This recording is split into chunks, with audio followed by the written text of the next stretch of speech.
We essentially like our freedom, right? We want to be free to pursue anything we want. So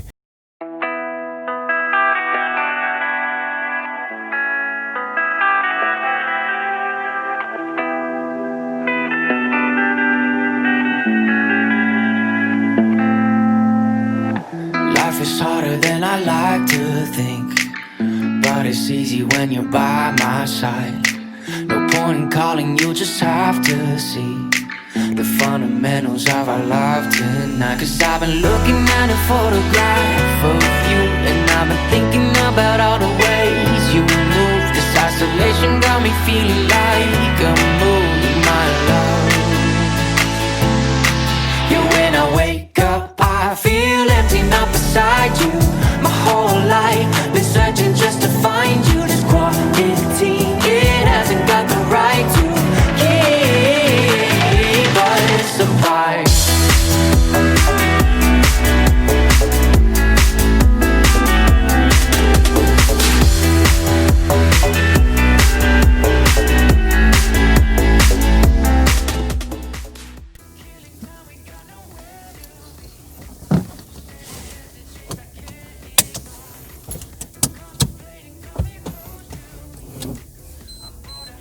I just went to the shops to buy some energy because I'm a bit tired today, but yeah, because I stayed up editing videos because I was like, oh, I installed a new SSD into my laptop. I want to sort of start transferring files and all that kind of stuff.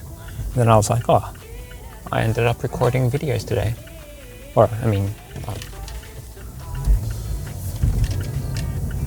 yesterday. Yeah, I was like, oh, I ended up recording videos, so I might as well see how it went.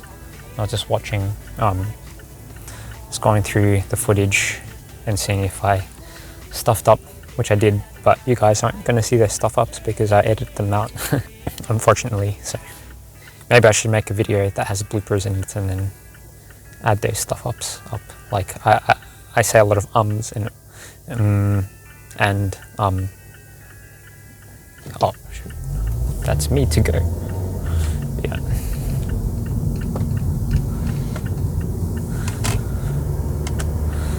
So I think if I keep recording, right, like in my car, then eventually I'm probably going to end up running out of content to talk about.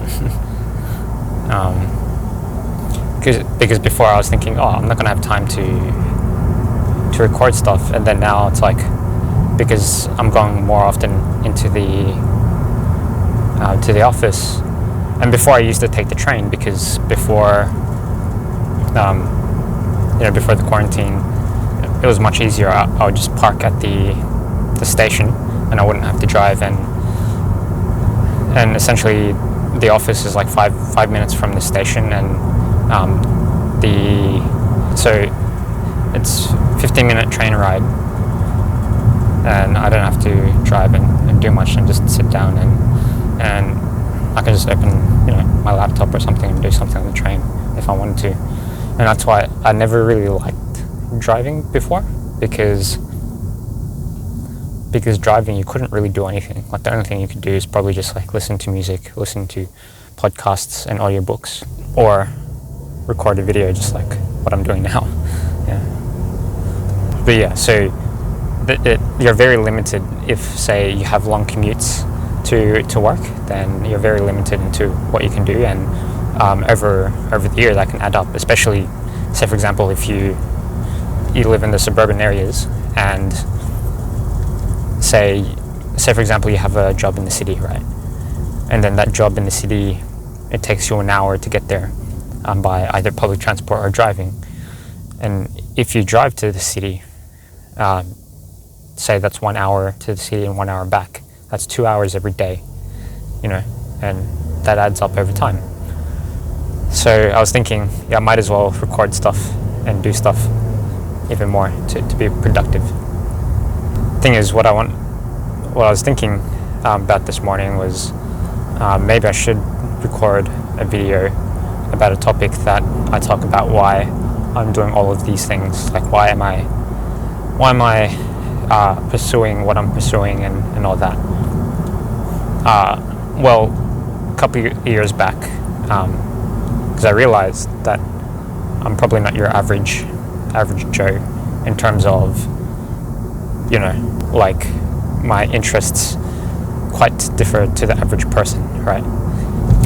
And I was even confused myself, like what did I want to do? What did I want to pursue? What career path did I want to take? And growing up from a young age, I was never really sure what I wanted to do, right? But for some reason, I was always attracted to technical things, and I was always so funny stories from parents back when I was like really, really young, right? Like a baby, or not a baby, a toddler, right? When my grandpa came over from the Philippines, he's a mechanic, right? But he also is kind of like a jack of all trades, right? And he's kind of like a mechanic mixed with an electrician, and he does all sorts of things, right? And he's in the Philippines, but he came to visit us a long time ago when I was much younger, and I think we got our car fixed by him. But while he was fixing our car back in the day, I was just sitting and watching him taking all the parts apart and putting it back together, right? So I was very curious. And the funny thing is, I think one time when we went to the Philippines, when I was a baby, right, and they were supposed to be taking care of me, they basically misplaced me at one point, right? And they were wondering, oh, where did Lynn go? Where did he disappear to? And essentially what they found was I was crawling under, I think it was either a van or some sort of truck or something, right? So I was crawling under that vehicle, and then they were all scared and all that kind of stuff. But I think, like, I was just curious. I was just like, oh, what's this? Like, I don't even remember that happening, but my parents kept telling me about that story. Oh, another story about me when I was younger was funny, because at the time when my parents came over here to Australia, they were deciding, should we live in Queensland or should we go to Victoria? Because Queensland, the reason why they were contemplating in living in Queensland was because Queensland is a tropical country, so they only have, say, 2 seasons instead of 4. So they have like the rainy season and the dry and hot season. And Queensland is fairly similar in the season. So they wanted to have the same weather because they're used to the weather in the Philippines. But yeah, they ended up deciding to stay here in Victoria. But anyways, when we did stay over there in Queensland, one of my dad's friends, he was basically mowing the lawn, right? And then I was being cheeky. I was just like watching him, and then in our language, I said, "Oh, that's going to explode. That's going to explode." and then he laughed when he basically heard that, and then he said something along the lines like, "Oh, this cheeky little fellow. This kid's the smart aleck kid," or something along those lines, right? But yeah, it was funny. Yeah, but I've always been the type to, be open to trying different things, and that's how I sort of get interested in different sorts of things. But my point is, like, I didn't really know what I wanted to do, actually. And a couple of years back, I wanted to figure out, who am I as a person, and what do I actually want to pursue. because life is long, right? And you have to figure these out, because if you're just living a purposeless life for the rest of your life, it's depressing, right? So essentially, I took a test. I took a personality test, and it came back as the Myers-Briggs personality test. It came back as me being an INFP, and in my previous videos, I've talked about me being an INFP and my interests and why it's weird for me being in the field that I'm doing. It's weird me pursuing the career that I'm pursuing as an INFP, because INFPs are meant to be, they're not meant for technical things, right? But I realized there was some aspects of being an INFP that did fit me quite well, in terms of, I think that's where my curiosity comes from, and the curiosity to do different things. And when I was reading the profile of being an INFP, right, it said that we essentially like our freedom, right? We want to be free to pursue anything we want. So money is sort of like the last thing on our mind, right? So it's not that we don't want, because a lot of people, they treat money as, if you earn more money, it means you're more successful, right? Right, but which isn't the case, because money is just a tool, right? Yeah, money is not going to bring you happiness, right? Experiences and relationships might bring you happiness, but money can buy you those things. So like, you can pay to go on a trip or to visit places and all that kind of stuff, to experience those experiences. But money in and of itself is not going to make you happy, right? The want for freedom is the reason why I'm sort of pursuing what I want to pursue, because before all this like pandemic thing happened, right, I actually was thinking that I want to pursue a nomad life, right? So I wanted to travel while working at the same time. So that's what they call a digital nomad, where you, instead of scheduling like time for a holiday, right, you just go to a different country or different countries, and you travel, right? You travel, but then at the same time, to cover your costs, you work at the same time. And that's basically the beauty of software development, because software development, you can essentially, if you have an internet connection, you can just work online and remotely, and you don't have to worry about being in an office. Sometimes you do have to be in an office, but with this lockdown, more companies are realizing that they don't need offices, because they're like, oh, we can just use Zoom, or we can just use Skype or something like that, and have conference calls and do everything remotely. But sure, there's things that you need to do in person, but yeah, a lot of the things you can do remotely.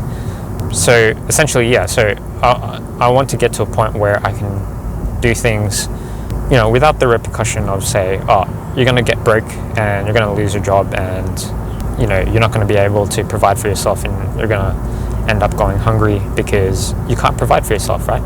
So the American dream was to buy a house and to buy a car, and to finish college and to get a good house, and good family, and that was the American dream. I think the current dream right now, because a lot of millennials, they don't want to buy houses because it's just too expensive, and it's essentially, they want to be minimalistic, right? I think that the dream now is like, to have a happy life and to have a fulfilled life, because now people are realizing that the Joneses are not going to make you happy, right? So what's the point of buying all these material goods if they're not going to make you happy, right? Yeah, but I do realize that, yes, that dream of being fulfilled and that dream of having freedom comes at a cost, right? To be financially free, you have to sacrifice time and effort to work at the mechanism that's going to give you, or that's going to get you to become financially free, right? The thing is, even if you do get financially free, we're all slaves to something, right? So even if you are free, you're going to be a slave to something. Maybe if it's a habit, maybe if it's an addiction, maybe if it's, because the thing is, once you take something out of your life that controls you, it's going to create a void, and unless you fill that void, something worse might fill that, right? So that's why it's dangerous to be complacent and just not do anything, because then you'll probably be tempted to do things that you wouldn't have done if you kept yourself busy, right? So freedom comes at a cost, and so there's a cost to everything, right? But the question is, what price are you willing to pay, right?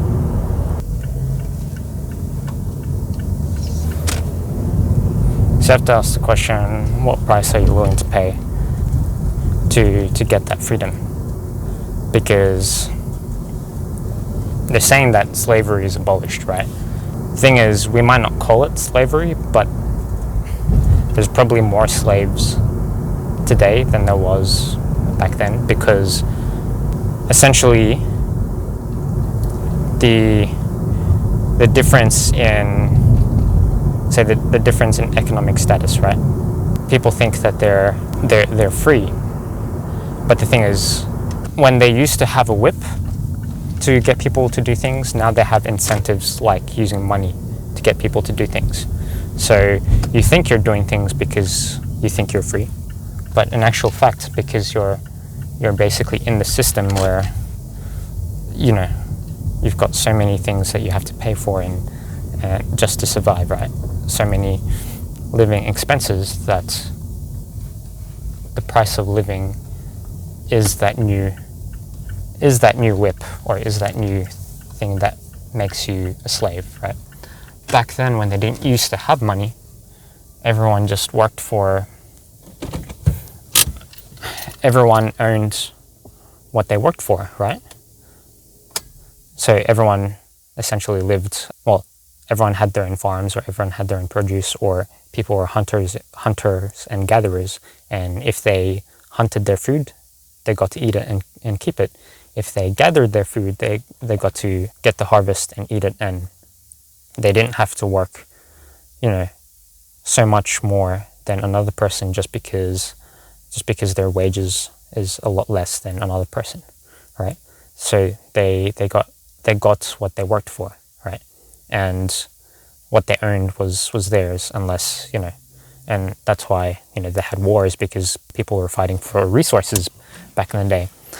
Nowadays, slavery is masked behind, profits, right? Companies take advantage of hiring people from overseas because of cheaper labor, but because of the cheaper labor, some people do things less for money, or they do more for less money, and without even realizing that it's not worth it.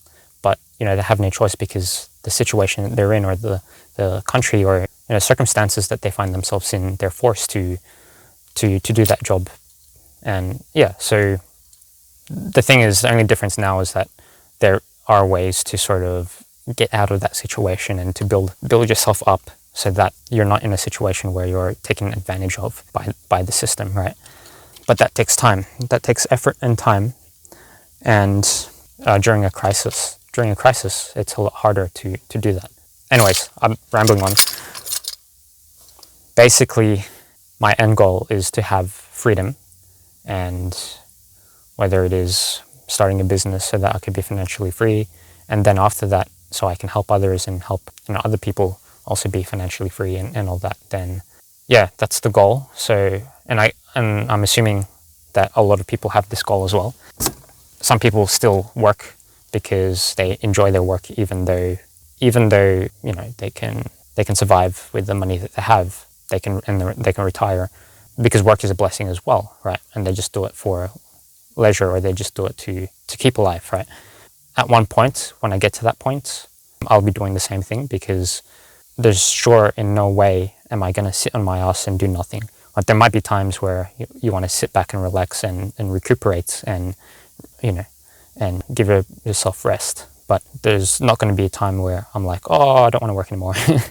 Because like they said that people that actually stop working early on in life and actually take retirement, they actually end up getting more diseases because they become a couch potato and they end up following the same habits as those who end up getting, certain diseases that are metabolic diseases because they either end up eating a lot, or they don't exercise enough, or they don't move their body enough and exercise their mind enough. And moving your body, exercising your mind and all of that, we artificially do that by going to the gym and taking a run around the block.